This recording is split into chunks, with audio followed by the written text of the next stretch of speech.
Also welcome on board Vikas Khemani from Carnelian Asset Management on the show right now. Vikas, hi, good morning.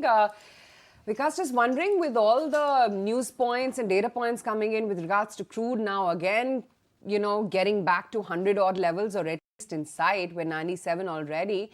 And the way the dollar index has been moving, does it spell at large bad news for us?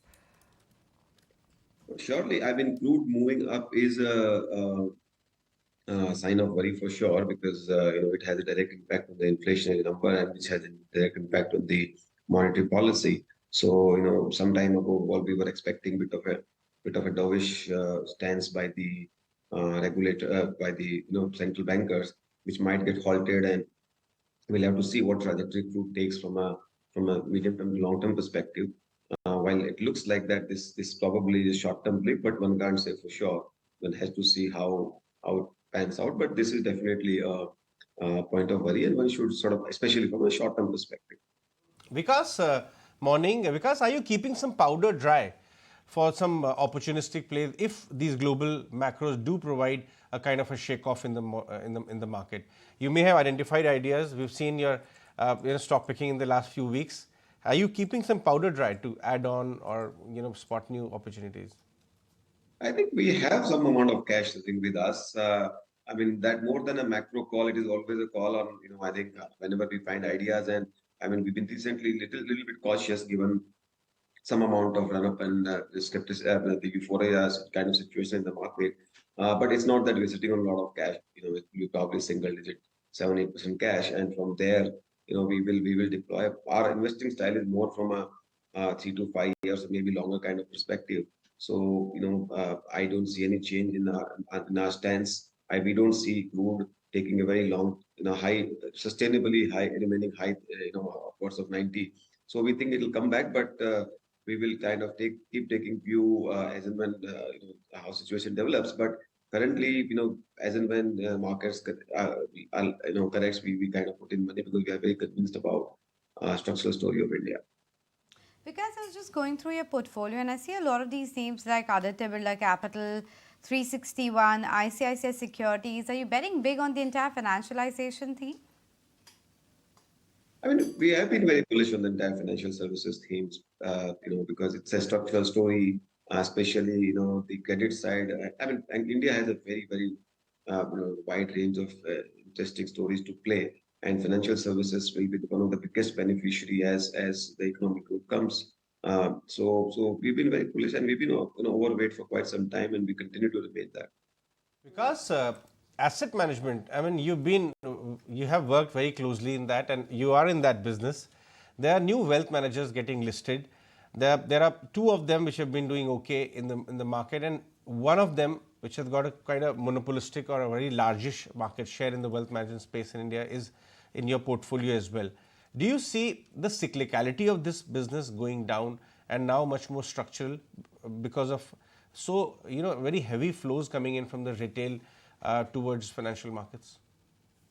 So as Indian economy goes towards $5 trillion, and more, it is very natural that massive amount of wealth will get created, and as the wealth gets created, there will be need for wealth management platforms, asset management platform.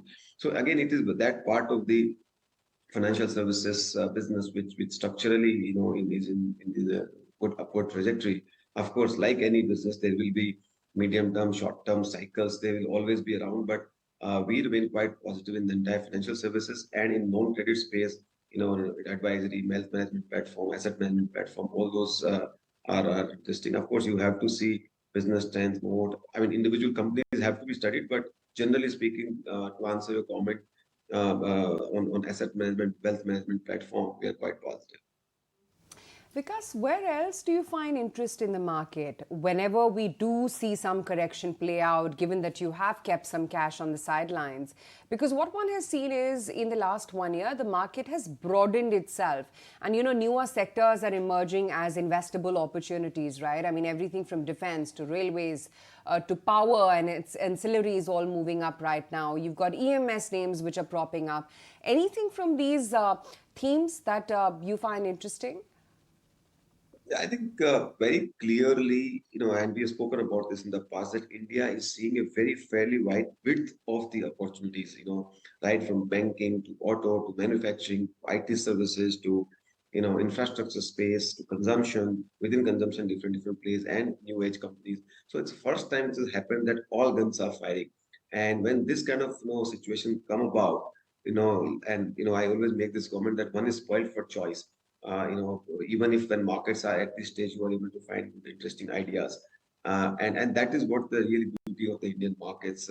And more the depth, width is there, and depth is there. Your bubble kind of situation is sort of averted or delayed or prolonged. It can absorb large amount of money. It can create more wealth. So I see, India's story continue to remain very, very robust, and within that, you will always see many new and emerging opportunities coming about.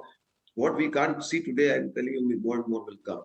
And also, what is happening is some of the old sectors, as you would have seen, India is staring at a power shortage in the next 4 or 5 years. So you are seeing even beginning to see the conventional energy kind of segments also are coming back into interest. So when this kind of economic growth happens, lot of interesting opportunities are there, and all we as an asset manager has to, managers have to look at risk reward, long term, and your own, of course, investment philosophy, what fits into that, and that's where you kind of buy an idea. It is not about, honestly speaking, big macro idea, but more about bottom up, good management, good business, which can give you sustainable risk adjusted returns. Sure. So let's talk about some of those bottom-ups idea. I also see Senco Gold in your portfolio. Would you want to talk about the thesis and the rationale on it? Look, again, I mean, I always stay away from commenting on stock specific names, but it's a consumer discretionary space, very well managed company. Recently went public. We participated in IPO. We like the management, we like the business, and more importantly, I think valuations were reasonable when we bought. So risk reward was very, very favorable, and markets were not excited about the IPO, but we were very, very, very positive. Looking at the overall opportunity space, and it has given great returns in a short period of time. We never expected this kind of return in such a short period of time, but market had its own way of surprising you both upside and downside. So we will remain invested in anything which we like from structural point of view. Not trimming your position or booking profit, you're holding on. And any other IPO names that you've liked recently where you saw value on the table?